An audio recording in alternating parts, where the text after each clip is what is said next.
Lagot na. Julie's Bake Shop nagsalita na sa pagtanggal sa mukha ni Kim Chiu. Matapos ang kontrobersyal na pagtakip sa mukha ng aktres at TV host na si Kim Chiu sa isang promotional tarpaulin ng Julie's Bake Shop sa Davao City, naglabas na ng opisyal na pahayag ang kumpanya upang linawin ang issue. Ano nga ba ang nangyari? Naging mainit na usapin sa social media ang biglaang pagtakip sa mukha ni Kim Chiu sa isang branch ng Julie's Bake Shop matapos ang isang segment sa It's Showtime noong ika-12 ng Marso taong 2025. Maraming netizens ang nag-ugnay sa issue ng "deserve" remark ni Kim Chiu sa dating Pangulong Rodrigo Duterte at sa usapin ng International Criminal Court, ICC. Dahil dito, umani ng matinding reaksyon ang insidente mula sa mga tagahanga ni Kim at ilang personalidad sa industriya, na nagsabing tila may politikal na motibo ang ginawang pagtanggal sa mukha ng aktres. Julie's Bake Shop, humingi ng paumanhin. Dahil sa matinding backlash, agad na naglabas ng opisyal na pahayag ang pamunuan ng Julie's Bake Shop.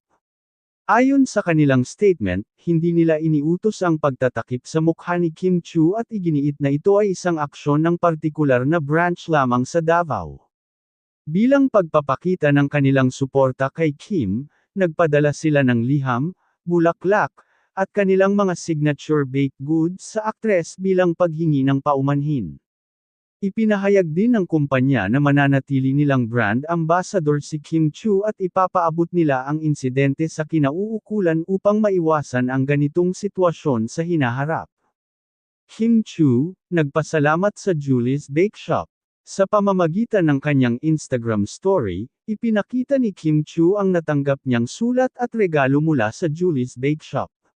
Nagpasalamat siya sa mabilis na aksyon ng kumpanya at sinabing naiintindihan niya ang sitwasyon. Salamat po sa Julie's Bake Shop sa inyong suporta at sa pagpapaliwanag. Love, love, love pa rin tayo, Kim Chiu.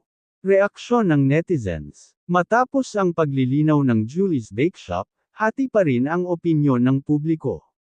May mga natuwa at bumilib sa kumpanya dahil sa kanilang mabilis na aksyon, habang ang iba naman ay nananatiling may agam-agam tungkol sa tunay na dahilan ng insidente. Buti naman at nagsorry sila, pero dapat hindi na ito mangyari ulit. Support pa rin namin si Kim. She's our queen. Kawawa si Kim, ginagamit sa politika.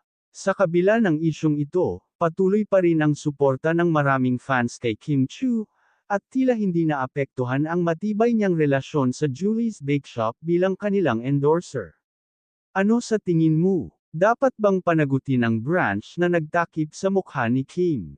I-share ang iyong opinyon sa comments.